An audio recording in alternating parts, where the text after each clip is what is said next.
এর আগে যেটা নিয়ে আমরা স্টাডি করলাম সেটা হলো চার্জ, তাই তো? এবার কথা হলো যে বলেছিলাম যে চার্জ যখন পড়লাম তাহলে চার্জের ইউনিট কী হবে, ডাইমেনশন কী হবে, সেটাকে মেজার করবো কী হবে, সেগুলো আমরা অলরেডি ডিসকাস করলাম।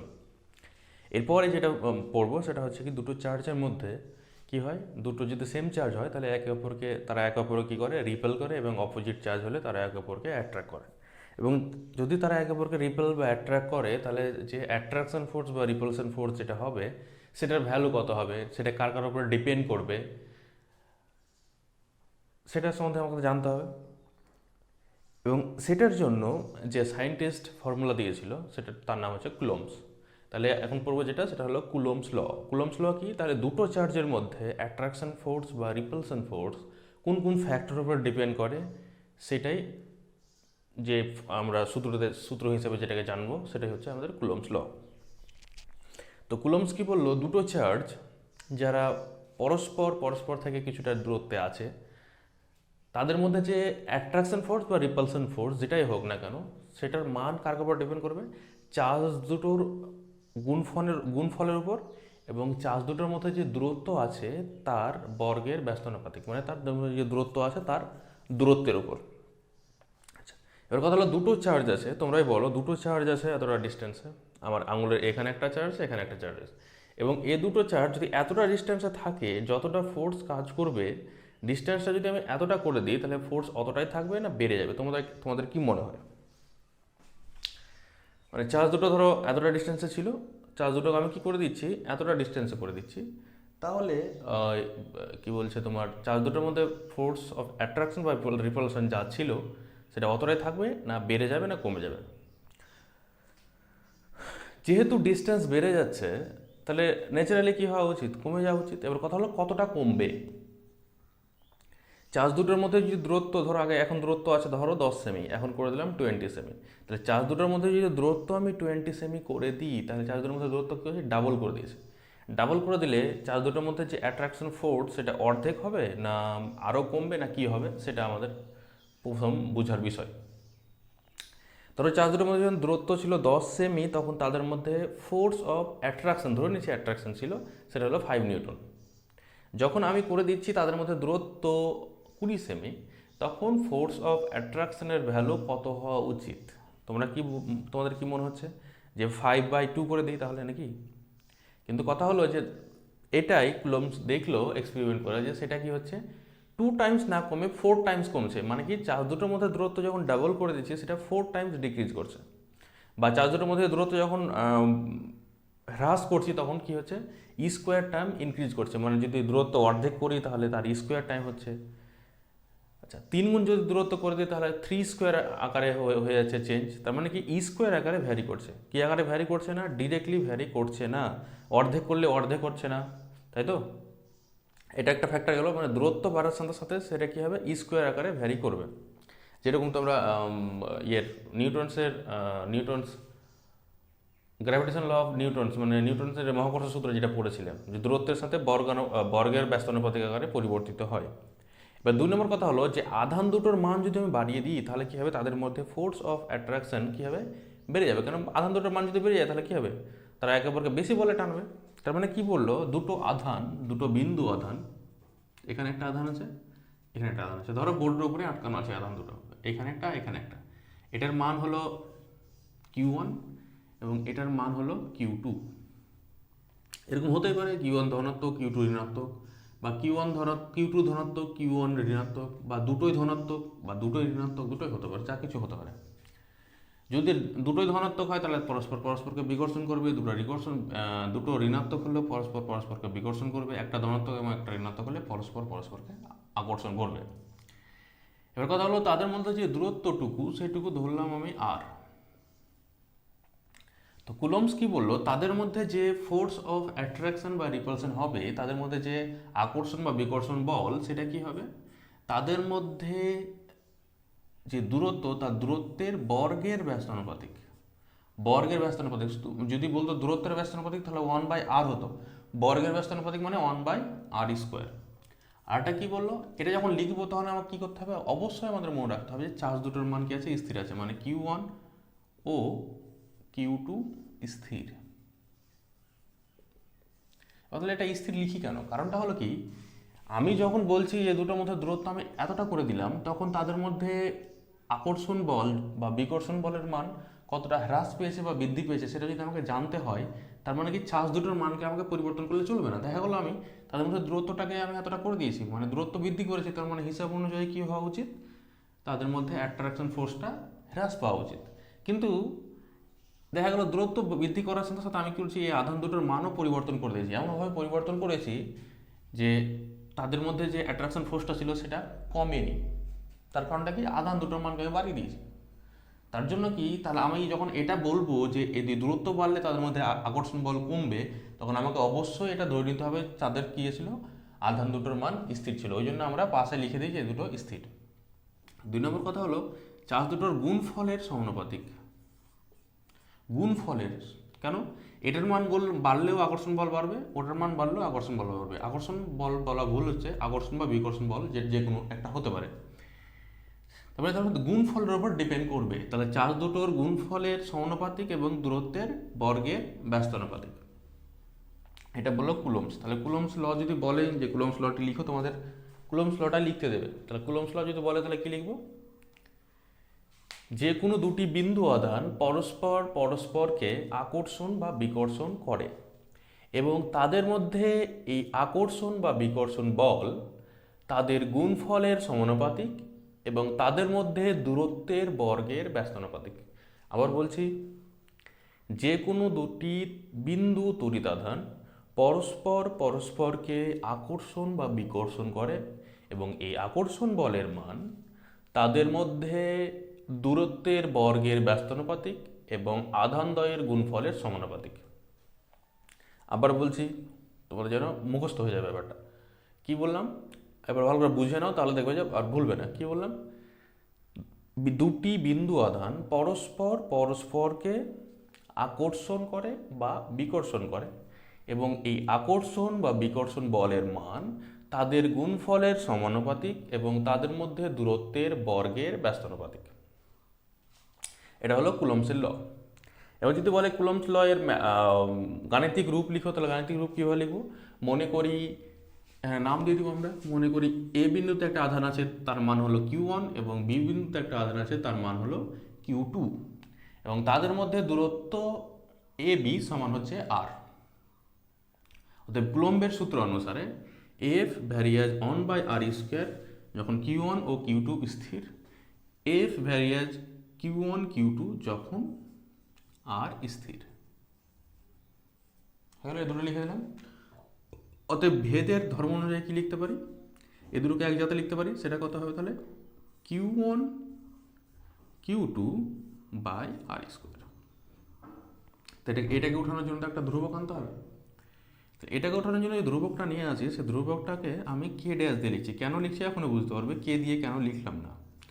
Q1 Q2/r²। যদি বলে কুলম্বসের ম্যাথামেটিক্যাল রূপ লিখো, তাহলে এত দূর পর্যন্ত লিখলে হবে। আরও দুটো পয়েন্ট লিখতে হবে অবশ্য, যদি লিখতে পারো তাহলে খুব বেটার হয়। তাহলে কি লিখতে হবে, মনে করি এ বিন্দুতে একটা আধান আছে Q1, বি বিন্দুতে একটা আধান আছে Q2 এবং তাদের মধ্যে দূরত্ব হলো R। অতএব কুলম্বের সূত্র অনুসারে F ভ্যারিয়াজ 1/r² যখন Q1 ও Q2 স্থির, F ভ্যারিয়াজ Q1 Q2 যখন R স্থির এবং F ভ্যারিয়াজ Q1 Q2/r² যখন এখানে লিখে দিতে পারি যখন সবাই পরিবর্তনশীল। F equal to K dash Q1 Q2/r²। এবং এই যে কে ড্যাশের ভ্যালু, সেখানে কিন্তু মাধ্যমের ব্যাপারটাও ঢুকে আছে। মানে কি, ধরো এখানে দুটো বিন্দু আধান আছে, আমার আঙুলের এখানে একটা আছে, এখানে একটা আছে, তাদের মধ্যে যে আকর্ষণ বলটা আছে, যদি আমরা করি কি যে এই যে দূরত্বটুকু আছে সেটাকে যদি আমরা এরকম করতে পারি যে এখানে কি আছে, তাদের মধ্যে বায়ু মাধ্যম আছে, দূরত্বটা এতটাই আছে, আধান দুটোর মান আমার যতটা ছিল অতটাই আছে। আমি কী করলাম, এটাকে আমি জলের মধ্যে ডুবিয়ে দিলাম, তাহলে মাধ্যমটা আমার কী হয়ে গেল, বায়ু থেকে জল হয়ে গেল। তাহলে আকর্ষণ বা বিকর্ষণ বল কি চেঞ্জ হবে না, এটাই থাকবে। প্রথম কথা হলো, এখানে আকর্ষণ বা বিকর্ষণ বলের মান কী হবে, হ্রাস পাবে। কীভাবে, কমে যাবে। তাহলে কমে যাচ্ছে তার কারণটা কি, এখানে দূরত্ব চেঞ্জ হচ্ছে না, আধানের মানও চেঞ্জ হচ্ছে না, চেঞ্জ হচ্ছে কি শুধুমাত্র মাধ্যম। তাহলে মাধ্যম, দুটো আধানের মধ্যে আকর্ষণ বল বা বিকর্ষণ বল কত হবে সেটা মাধ্যমের উপরও নির্ভরশীল, এবং তার জন্য এখানে যে ধ্রুবকটা লিখেছি সে ধ্রুবকটাতে মাধ্যমের ব্যাপারটা আসবে। মানে কি বুঝতে পারছি, দুটো আধানের মধ্যে আকর্ষণ বা বিকর্ষণ বল তাদের গুণফলের সমানুপাতিক, দূরত্বের মধ্যে বর্গের ব্যস্তানুপাতিক। এটা হলো কুলম্বসের ল গেল। এবার এখানে যে কনস্ট্যান্টটা লিখেছি সেই কনস্ট্যান্টটা কিন্তু মাধ্যমের উপর নির্ভরশীল। তোমার কুলম্বস লয়ের মধ্যে এগুলো কিছু লিখতে হবে না যে মাধ্যমের উপর নির্ভরশীল না। তোমাদের জানার জন্য আমি একটু ডিটেলসে বলছি, তোমাদের এতটুকু মনে রাখলে এনাফ। আচ্ছা, এবার কথা হলো যে কে এর মানটা কি বললাম, তারা সেটা মাধ্যমের উপর নির্ভর করে, এবং মাধ্যম যদি পরিবর্তন হয় তাহলে সেই মানটা কে আস্তে আস্তে হ্রাস পাবে। দুটো আধানের মধ্যে বায়ু মাধ্যমে যে আকর্ষণ বা বিকর্ষণ বল হবে, অন্য যে কোনো মাধ্যমের মধ্যে তার আকর্ষণ বা বিকর্ষণ বলটা কীভাবে হ্রাস পাবে, কি যদি তাদের মধ্যে দূরত্ব এবং মান অপরিবর্তিত রেখে কাজটা করা হয় তবে। তাহলে কে ড্যাশের মান কত হয় এসআই পদ্ধতিতে, ভালো করে লিখে নাও এটা। এসআই পদ্ধতিতে এই কে ড্যাশের মান দাঁড়ায়, কে ড্যাশ সমান হয় এসআই পদ্ধতিতে 1/4 এপসাইলন নট বা এপসাইলন 0 ইন্টু কে। এই জন্য আমি এখানে কে ড্যাশ ধরেছিলাম, বলেছিলাম যে কে ড্যাশ আমি কেন ধরলাম কে না ধরে সেটা আমি বললাম। তাহলে কে ড্যাশের মান কত হবে এসআই পদ্ধতিতে 1/4 এপসাইলন নট ইন্টু কে। আচ্ছা হ্যাঁ, এসআই পদ্ধতিতে আমি মান কত বললাম, K dash equal to 1/4 epsilon not into K. এই কেটাকে বলে, এখানে কোনটাকে কি বলে সেটা আমাদের প্রথমে ক্লিয়ার করা উচিত। আচ্ছা এখানে তার আগে লিখে নিই, সিজিএস পদ্ধতিতে এর মান হয়, সিজিএস পদ্ধতিতে কে ড্যাশ শুধু সমান হলো 1/k। এসআই পদ্ধতিতে মান কত, K dash equal to 1/4 epsilon not into K. আর সিজিএস পদ্ধতিতে মান হচ্ছে কে ড্যাশ মান হচ্ছে 1/k। সিজিএস মানে কি, যদি চার্জ দুটোর মান স্টেট কুলমে এবং তাদের মধ্যে যে দূরত্ব সেটাকে যদি আমি সেমিতে পুট করি, তবে কে ড্যাশে যাতে কত পুট করবো 1/k। আর যদি চার্জ দুটোকে আমি কিসে পুট করি কুলম্বে, এবং তাদের মধ্যে যে দূরত্ব আছে সেটাকে যদি আমি মিটারে পুট করি, তাহলে সেটার ভ্যালু কত পুট করবো 1/4 এপসাইলন নট ইন্টু কে। আর টোটাল এগুলোর ভ্যালু কত আসে সেটা আমরা এখনই জানবো। এখানে এটা দেখে খুব ঘাবড়ানোর কিছু নেই, এখনই জেনে যাবো যে ব্যাপারটা কি, খুব সহজ। কেটাকে বলে, এই যেখানে যে কেটা লিখেছি এখানে বা এখানে যে কেটা লিখেছি সেটাকে বলা হয় মাধ্যমের পরবৈদ্যুতিক ধ্রুবক, ইংরেজিতে বলে ডাইইলেকট্রিক কনস্ট্যান্ট। আচ্ছা এটা আমি মুছে দিই। আচ্ছা এটা মুছছি না, আমি এখানে লিখছি যাতে তাহলে থাকবে।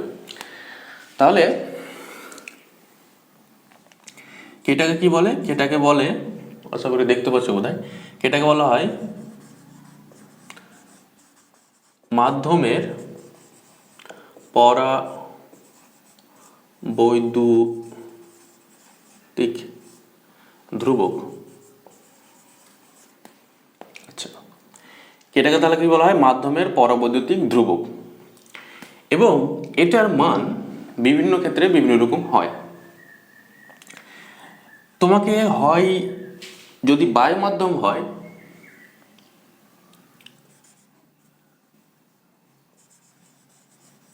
বায়ু মাধ্যমের জন্য কে ইকুয়ালস টু কত হয় 1। তাহলে বায়ু মাধ্যমের জন্য কে এর ভ্যালু কত হবে 1। কোনো ধাতব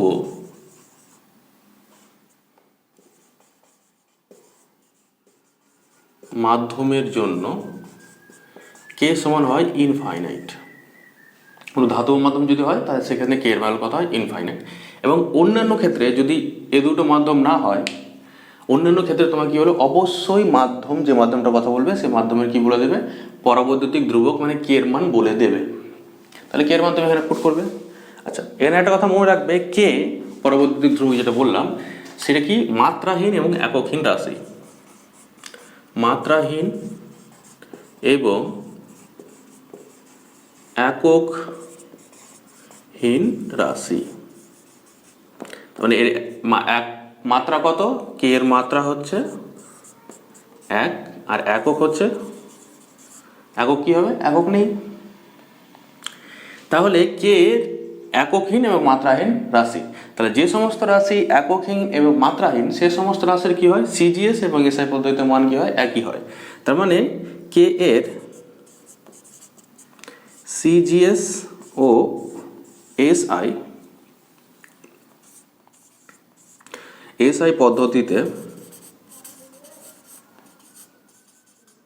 মান সমান। তাহলে যদি আমি বলি যে জলের পরাবৈদ্যুতিক ধ্রুবকের মান 80, তার মানে এটাকে সিজিএস পদ্ধতিতে ধরতে পারি, এসআই পদ্ধতিতে ধরতে পারি। মানে যদি আমি বলি যে দুটো, একটা হলো 3 স্টেট কুলম এবং একটা 4 স্টেট কুলম আধান পরস্পর থেকে 1 মিটার দূরত্বে অবস্থান করলে তাদের মধ্যে আকর্ষণ বল বা বিকর্ষণ বল কত হবে। আচ্ছা, আমি প্রবলেম করাচ্ছি, এটা ক্লিয়ার করে। এই এপসাইলন নট যেটাকে দেখছি সেটাকে বলা হয় মাধ্যমের, এটা হলো শূন্য মাধ্যমের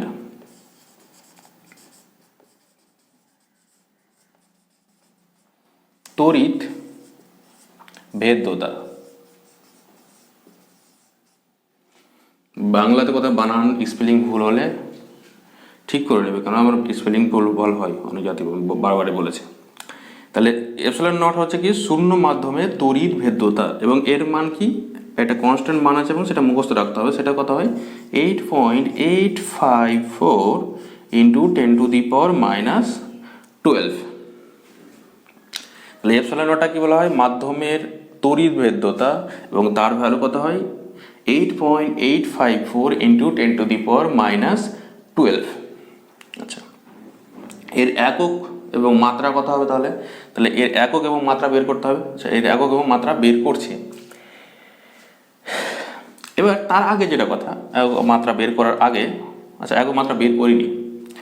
এফ ইকাল টু কত, যদি এসআই পদ্ধতিতে লিখি তাহলে কত হবে, F is equal to 1/4πε0 K Q1 Q2 by R square.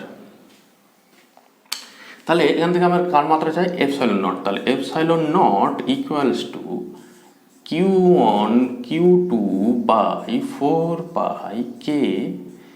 F R square. তাহলে মাত্রা যদি একক যদি লিখি তাহলে কত হবে, আধানের মাত্রা কুলম ইন্টু কুলম বাই 4π এর মাত্রা নেই, একক নেই, কে এর একক নেই, তাহলে এটা হচ্ছে নিউটন আর এটা হচ্ছে মিটার স্কোয়ার। তাহলে কত পেলাম, কুলম স্কোয়ার নিউটন -1 মিটার -2। তাহলে মাত্রা কত পেয়ে গেলাম, কুলম স্কোয়ার, সরি মাত্রা বলছি একক কত পেয়ে গেলাম, কুলম স্কোয়ার নিউটন -1 মিটার -2। তাহলে এর ভ্যালু এটা কি পেলাম, এপসাইলন নট মানে এটা এখানে গেল, এটা এখানে আসলো, তাহলে তারা ই কত পেয়ে গেলাম, একক কত বললাম, কুলম স্কোয়ার নিউটন -1 মিটার -2। আচ্ছা, এটুকু টুকে নিয়েছো আশা করি। তাহলে এটুকু আমি মুছে দিচ্ছি। আচ্ছা, এটা মুছে দিয়ে দরকার নেই, এতটুকু আমরা টুকে নিয়েছি।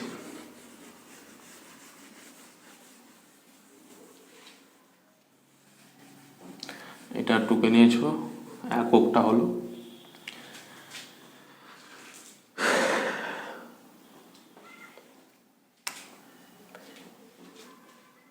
একক কুলম,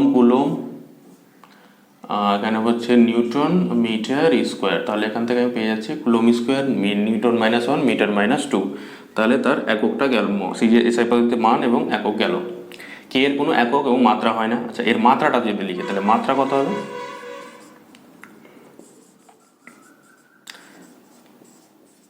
এটা লিখবে না হয় এটা লিখবে, আমি এরপর থেকে এটা লিখবো মাত্রা। এবার দেখি বলে দিলাম আমি মাত্রা, তাহলে কত হবে, কুলম মানে কত, আই ইন্টু টি তার হোল স্কোয়ার, ফোর্স মানে কত, M L T -2 to the power -1 L -2, that is I square T square M -1 L -1 T square L -2।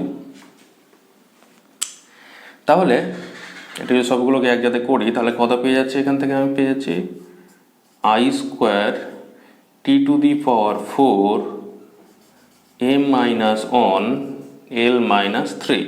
তাহলে কত পেলাম মাত্রা, a minus 1 l minus 3 t to the power 4 I t to the power 4 I square. তাহলে epsilon জিরোর মাত্রা গেল, SI পদ্ধতিতে মান গেল, একক গেল। কে এর মাত্রা হয় না, মাত্রা কত হয় 1 এবং একক নেই। এবার কথা হলো যে যদি আমি এদেরকে ভ্যালুগুলো পুট করি তাহলে কত আসবে। তাহলে এসআই পদ্ধতিতে যদি ভ্যালু পুট করি তাহলে এফ ইকুয়াল টু কত, 1/4 pi epsilon not into 1/k Q1 Q2 by R square. এবং তাহলে এই ভ্যালুগুলো যদি সবগুলো পুট করি, মানে এরকমভাবে আমি ব্যাঙ্ক করে দেখিয়ে দিচ্ছি, তোমরা যেহেতু নতুন শিখছো। 4 পাইয়ের ভ্যালু যেটা হয় সেটা পুট করে দিলে, মানে 3.17 বা 22.7 ইন্টু এপসাইলন নটের value 8.854 into 10 to the power minus 12 into 1/k Q1 Q2 by R square. এটাকে যদি আমি ক্যালকুলেটারে ক্যালকুলেট করি তাহলে এটার ভ্যালু পাবো কত, 9 into 10 to the power 9 1/k Q1 Q2 by R square. তার মানে এসআই পদ্ধতিতে আমরা ফর্মুলা কি মনে রাখতে পারি, এটা হচ্ছে আমার এসআইতে 9 into 10 to the power 9 into 1/k Q1 Q2 by R square. এটার ভ্যালু চলে আসে 9 ইন্টু 10 টু দি পাওয়ার 9। এখানে কিন্তু এটা ভালো করে মনে রাখবে। তার মানে এখান থেকে যেটা শিখছি 1/4 pi epsilon naught equals to value আছে 9 ইন্টু 10 টু দি পাওয়ার 9। তাহলে যেখানে আমি পাবো 1/4 পাই এপসাইলন নট পাবো, সেই জায়গাটা কত পুট করে দেবে, 9 ইন্টু 10 টু দি পাওয়ার 9। এখানে কিন্তু সবচেয়ে যেটা ভুল হয়, কোথাও কিন্তু ভুল করে এটা পুট করে দেবে না।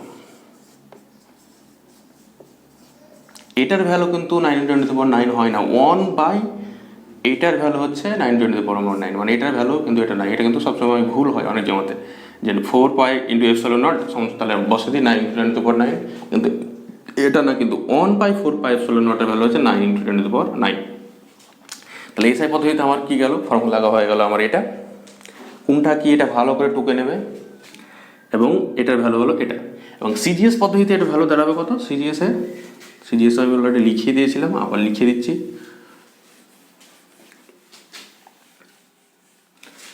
সিজিএস পদ্ধতিতে যদি লিখি তাহলে এ ফিজিক্যাল টু দাঁড়াবে 1/k, শুধু 1/k Q1 Q2 by R square. তাহলে সিজিএস পদ্ধতিতে এটা এবং এসআই পদ্ধতিতে এটা মনে রাখতে পারো, 1/4 pi epsilon nought 1/k Q1 Q2 by R square মনে রাখতে পারো। এবার যদি বায়ু মাধ্যম হয় তাহলে কে এর ভ্যালু কত পুট করবো, 1। তোমাকে কিন্তু এক্সামে হয় বলবে না যে বায়ু মাধ্যমে রাখা আছে, আর না হয় বায়ু মাধ্যম বলবে কিন্তু কে এর ভ্যালু বলবে না। যদি তোমাকে এক্সামে কোথাও না বলে যে দুটো আধান পরস্পর, ধরো এরকম প্রবলেম বললো, দুটো আধান পরস্পর থেকে এত সেমি দূরত্বে অবস্থিত, তবে তাদের মধ্যে আকর্ষণ বল কত, তখন কে এর ভ্যালু কত ধরবে। তোমাকে যদি কিছু বলেনি, কে এর ভ্যালু কত ধরবে, 1। যদি বায়ু মাধ্যম বলে তবু কে এর ভ্যালু কত ধরবো, 1। কিন্তু অন্য কোনো মাধ্যম যদি বলে, বায়ু ছাড়া অন্য কোনো মাধ্যম, অবশ্যই তোমাকে কি বলে দেবে, কে এর মান বলে দেবে। তাহলে এই অনুযায়ী ভ্যালু পুট করে আমরা করে নিতে পারবো। তাহলে এখন দুটো প্রবলেম আমি করে দিচ্ছি, সে দুটো প্রবলেম করলে তোমাদের ব্যাপারটা ক্লিয়ার হয়ে যাবে। কী কী দুটো প্রবলেম, প্রথম কথা হলো, এগুলো সব ঢুকে নেবে। প্রথম কথা হলো যেটা, প্রথম প্রবলেমটা, যে দুটো আধান,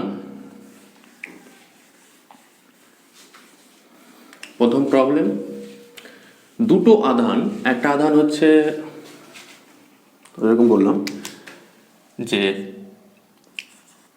-80 মাইক্রোকুলম ও 50 মাইক্রোকুলম আধান পরস্পর থেকে 40 সেমি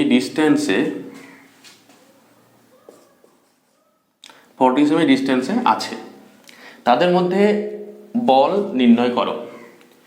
তাদের মধ্যে বল নির্ণয় করতে গেলে কী করবো, যেহেতু এটাকে আমি এসআইতে ক্যালকুলেট করতে পারি, সিজিএসে ক্যালকুলেট করতে পারি, যেটা তোমার ইচ্ছা। যদি এসআইতে ক্যালকুলেট করতে চাই তাহলে এটাকে কুলম্বে নিয়ে যেতে হবে, এটাকে কুলম্বে নিয়ে যেতে হবে, এবং এটাকে কিস নিয়ে যেতে হবে, মিটারে। যদি আমি চাই সিজিএসে ক্যালকুলেট করতে, তাহলে এটাকে কিসে নিয়ে যেতে হবে, স্টেট কুলম, এটাকে স্টেট কুলম, এবং এটাকে নিয়ে যেতে হবে আমাকে। এটা তো অলরেডি সিজিএসে আছে। তো আমার মতে সবচেয়ে বেটার হবে যদি আমি সিজিএসে ক্যালকুলেট করি, এসআইতে ক্যালকুলেট করি, তাহলে কত হবে F equals to 1/4πε0 1/k Q1 Q2/r²। এবার ভ্যালুগুলো পুট করবো। তাহলে 1/4πε0 ভ্যালু কত, 9 × 10⁹। যেহেতু কিছু বলেনি কোন মাধ্যম, তার মানে কে এর ভ্যালু কত ধরবো 1। Q1 এর ভ্যালু কত 80 × 10⁻⁻6, যেহেতু মাইক্রোকুলম আছে তাহলে কুলমে চলে গেলাম। Q2 ভ্যালু কত হবে, Q2 ভ্যালু আছে 50 × 10⁻⁻6 ডিভাইডেড বাই আর এর ভ্যালু কত আছে 40, কিন্তু 40 তো রাখা চলবে না, কেন এসআইতে সবগুলো পুট করতে হবে। তাহলে এটা কত হবে 40 × 10⁻², তাহলে কত হয়ে গেল মিটার তার হোল স্কোয়ার। এটা আমি ক্যালকুলেট করলে আমি কি পেয়ে যাব, যে ওই আধান দ্বয়ের মধ্যে কতটা আকর্ষণ বল কাজ করবে সেটা। যদি এরকম বলতো যে দুটো, একটা আছে 40 স্টেট কুলম ও 20 স্টেট কুলম আধান পরস্পর থেকে 1 মিটার দূরত্বে আছে, তবে তাদের মধ্যে আকর্ষণ বল ক্যালকুলেট করো। কথাটা তুমি এটাকে এসআইতে করতে পারো, সিজিএসে করতে পারো, যেটা ইচ্ছা। আমার মতে এটা বোধহয় সিজিএসে করলে ভালো হবে। সিজিএসে যদি করি তাহলে এফ সমান কত হবে 1/k Q1 Q2/r²। তাহলে 1/k এর ভ্যালু কত হয় 1, যেহেতু কিছু বলেনি তার জন্য Q1 এর ভ্যালু কত 40, Q2 এর ভ্যালু হলো 20, আর এর ভ্যালু হচ্ছে 1। তাহলে 1কে বসাতে পারবো, যেহেতু মিটারে আছে, এটা কিসে বসিয়ে সবগুলো সিজিএস, তাহলে কত করতে হবে 100 তার হোল স্কোয়ার। তাহলে এখান থেকে যেটা পাবো সেটা হবে কত, হতো ডাইন। আর এখান থেকে যেটা পাবো সেটা হবে নিউটন। যেহেতু এটা এসআইতে করেছে, এটা যেহেতু সিজিএসে করেছে। তুমি যদি ভাবতো না আমি এটা সিজিএসে করবো না, এসআইতেই করবো, তো এসআইতে করতে পারো। তাহলে এসআইতে কত হতো একই রকম, এটা কত হতো 9 × 10⁹, 1/k, কে জায়গাতে হয়ে যেত 1। Q1 এর ভ্যালু কত হয়ে যেত 40 × 1. এটা স্টেট কুলম আছে, স্টেট কুলম থেকে যদি আমাকে কুলম্বে যেতে হয় তাহলে কি করতে হবে 1 কুলম ইকুয়াল টু কত করেছিলাম 3 × 10⁹ স্টেট কুলম। তাহলে 1 state coulomb equals to 1/3 × 10⁹ coulomb. তাহলে এখানে কত আছে 40, তাহলে কি করতে হবে ডিভাইডেড বাই 3 × 10⁹ ইন্টু কত আছে 20। তাই এটাকেও আমার কোথায় করতে হবে কুলমে করতে হবে, তাহলে কত হবে 3 × 10⁹। আচ্ছা, ইন্টু 1/r, আর এর জায়গাতে কত বসাবো শুধু 1 তার হোল স্কোয়ার, যেহেতু এই সাইডে করছে। এটা ক্যালকুলেট করলে যা ভ্যালু পাবে এটা কিসে পাবে নিউটন। এবং নিউটন থেকে ডাইনে কনভার্ট করতে হলে 10⁵ করে দিলে হবে। দেখবে যে দুটোই ভ্যালু কী পাবো সেমই পাবো আমরা। এটা তো করতে পারি, এটা তো করতে, যে কোনো ইউনিটে আমরা করতে পারি, কিন্তু আমাদের সবসময় লক্ষ্য রাখতে হবে যে ফর্মুলা আমরা ইউজ করছি, যদি এসআইয়ের জন্য ইউজ করি তাহলে সবগুলো এসআইতে ভ্যালু পুট করবো, যদি সিজিএসের জন্য ইউজ করি তাহলে সবগুলো সিজিএসে পুট করবো, এবং এককটা যে পদ্ধতিটা ইউজ করছি সেই পদ্ধতিতে মানগুলো পাবো। এটা গেল। তাহলে দুটো যদি আধান বলে দেয় তাদের মধ্যে দূরত্ব বলে, তাহলে এরকম টাইপের। এবার যদি এরকম বলে দেয় যে দুটো আধানের মধ্যে যখন দূরত্ব ছিল 5 সেমি, তখন তাদের মধ্যে আকর্ষণ বল ছিল 10 নিউটন। যখন তাদের মধ্যে দূরত্ব করে দেওয়া হয়েছে 2.5 সেমি, তখন তাদের মধ্যে আকর্ষণ বল কত হবে। কি বললাম প্রবলেমটা, F1 সমান হলো 10 নিউটন। যখন তাদের মধ্যে আধান দ্বয়ের মধ্যে দূরত্ব কত ছিল R1, সেটা কত ছিল বললাম 5 সেমি। মানে দুটো আধান পরস্পর থেকে 5 সেমি দূরত্বে অবস্থান করে তাদের মধ্যে আকর্ষণ বল 10 নিউটন হলে, যদি তাদের মধ্যে দূরত্বকে আমরা করে দিই 2.5 সেমি, তবে তাদের মধ্যে এখন আকর্ষণ বল কত হবে। এটা হলো প্রবলেম। তাহলে আমরা করতে হবে। এটা করার আগে আমরা কি করবো, আমরা জানি যেখানে কি আছে আধান অপরিবর্তিত আছে, তাহলে সরাসরি করে নিতে পারি। তাহলে আধান অপরিবর্তিত থাকলে কি হবে 1/r²। তার মানে কি লিখতে পারি F1/F2 ইকুয়ালস টু 1/r²। আচ্ছা, এটা একটু ভেঙে দিচ্ছি আমি, তোমাদের সুবিধা হবে। F ইকুয়াল টু কত হবে k, একটা ধ্রুবক, আচ্ছা k'/r²। তাহলে F1 সমান কত হবে k'/r1 তার হোল স্কোয়ার, k'/r2 তার হোল স্কোয়ার।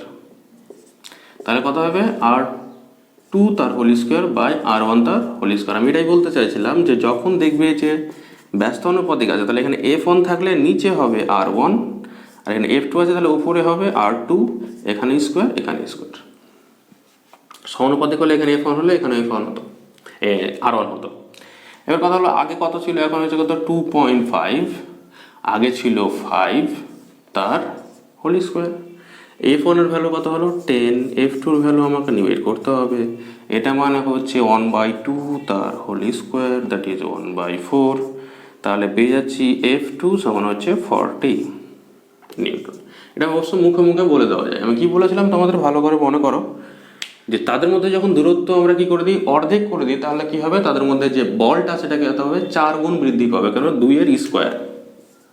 অর্ধেক করে দিয়েছি তাহলে 4 গুণ বৃদ্ধি পাবে, যদি 2 গুণ বাড়িয়ে দিই তাহলে কি হবে 4 গুণ হ্রাস পাবে, যদি 3 গুণ করতাম তাহলে কত হবে 3 স্কোয়ার গুণ বৃদ্ধি পেত বা হ্রাস পেত, যদি 3 গুণ কমিয়ে দিই তাহলে 3 স্কোয়ার গুণ বৃদ্ধি পাবে বা হ্রাস পাবে।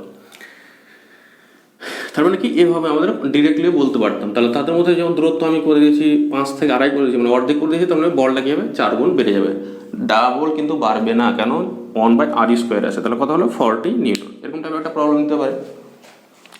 এবার এরকম যদি একটা প্রবলেম বলি আমি তোমাদেরকে, প্রবলেমটা লিখে নাও। দুটো আধান পরস্পরকে F বলে বিকর্ষণ করে। যদি আধানদ্বয়ের মান প্রত্যেকটির দ্বিগুণ এবং তাদের মধ্যে দূরত্ব ডাবল করে দেওয়া হয়, তবে তাদের মধ্যে আকর্ষণ বা বিকর্ষণ বলের মান কত হবে। মানে কীরকম, আধানদ্বয়ের মধ্যে আকর্ষণ বা বিকর্ষণ বলের মান ছিল F, যখন তাদের মধ্যে দূরত্ব ছিল R এবং আধান বলের মান ছিল F Q1 এবং Q2। এখন বলেছে কি তাদের মধ্যে দূরত্ব করে দিয়েছি 2R এবং আধানদ্বয়ের প্রত্যেকটির মানই করে দিয়েছি ডাবল, তাহলে এটার মান 2Q1, এটার মান হচ্ছে 2Q2। তবে এখন আকর্ষণ বলের মান কত হবে সেটা এটা আমাকে বের করতে হবে। তার মানে কি করব, আমরা এখানে দেখো সবগুলো আছে, তার মানে কি লিখবো আমরা F by F dash, F এর সাথে R ব্যস্ত অনুপাতিক, তাহলে নিচে কি লিখবো, এটা R ড্যাশ মানে এটা, তাহলে নিচে কি লিখবো, F এর জায়গাতে এখানে লিখবো R, এখানে F ড্যাশ আছে তাহলে হবে R ড্যাশ, তাহলে এটার কি হবে হোল স্কোয়ার ছিল হোল স্কোয়ার হয়ে গেল। F এর সাথে ব্যাস সমানুপাতিক F সমান কত হয় Q1 Q2 বাই R², তাই তো, এটা একটা কনস্ট্যান্ট থাকে K ড্যাশ, এটা ব্যস্ত অনুপাতিক ব্যাপারটা গেল, এই দুটো সমানুপাতিক, তাহলে এখানে কি হবে আমার Q1 Q2, আর এখানে কত হবে 2Q1 ইন্টু 2Q2, তাই তো। এবার ভ্যালু পুট করো, এটার ভ্যালু কত 2R তার whole square by R² into এখান থেকে Q1 এখান থেকে Q1 কেটে গেল, তাহলে থাকছে 1/4, তাহলে এখানে হচ্ছে 4R² বাই R² ইন্টু 4 কাটলে এটা কেটে গেল, তার মানে হচ্ছে 1, তার মানে কি পেয়েছি F dash equal to F, মানে তাদের মধ্যে কোনো আকর্ষণ বা বিকর্ষণ বলের মান পরিবর্তনই হবে না। তার মানে কি যখন তাদের মধ্যে দূরত্ব ডাবল করে দিয়েছি এবং আধানদ্বয়ের মান প্রত্যেকটির মান দ্বিগুণ করে দিচ্ছি, প্রত্যেকটির মান দ্বিগুণ করার জন্য কি হয়েছে তাদের মধ্যে আকর্ষণ বলটা বেড়ে যাচ্ছে, আর এদের মধ্যে দূরত্বকে দ্বিগুণ করে দেওয়া যায় আকর্ষণ বলটা কমে যাচ্ছে, দুটো কি হচ্ছে ব্যালেন্স করে গিয়ে তাদের মধ্যে কি হচ্ছে বলটা কি থেকে যাচ্ছে আগে যেটা ছিল সেটাই থেকে যাচ্ছে। আচ্ছা, এবার তোমার কথা হলো যে এত কিছু পড়লাম, এত কিছু কি তোমাদের পড়তে হবে? প্রথম কথা হলো এত কিছু তোমাদের পড়ার কোনো দরকার নেই, আমি অ্যাডভান্স লেভেলের জন্য কিছুটা করালাম। তোমাদের কি দেবে, কুলম্বস ল লিখো, কুলম্বস ল এর গাণিতিক রূপ লিখো, এতটুকু লিখলেই এনাফ। তোমাদের এত কিছু প্রবলেমও দেবে না, কত কিছু অঙ্ক করতে হবে না, কিন্তু হ্যাঁ আমি যেহেতু করালাম অঙ্কগুলো প্র্যাকটিস করে নেবে, তবে কি হবে তোমাদের ক্লাস 12-এর ক্ষেত্রে তো বেনিফিট হবেই, ক্লাস 10টাকে খুব ইজি মনে হবে, খুব সহজ মনে হবে, যে মনে হবে যে না আমি তো সব কিছু পারি। তাহলে প্রথমে পড়লাম চার্জ, তারপরে দুটো আধানের মধ্যে ফোর্স কত হবে সেই জন্য কুলম্বস লতে পড়লাম আমরা কি পরাবৈদ্যুতিক মাধ্যমের পরাবৈদ্যুতিক ধ্রুবক, বায়ু মাধ্যমের জন্য তার মান হয় 1, ধাতব মাধ্যমের জন্য তার মান হয় ইনফাইনাইট। তারপরে বললাম যে এসআই পদ্ধতিতে কত মান হয়, সিজিএস পদ্ধতিতে কত মান হয়, তারপরে কয়েকটা প্রবলেম করলাম। এটুকুই গেল আমাদের কুলম্বস ল।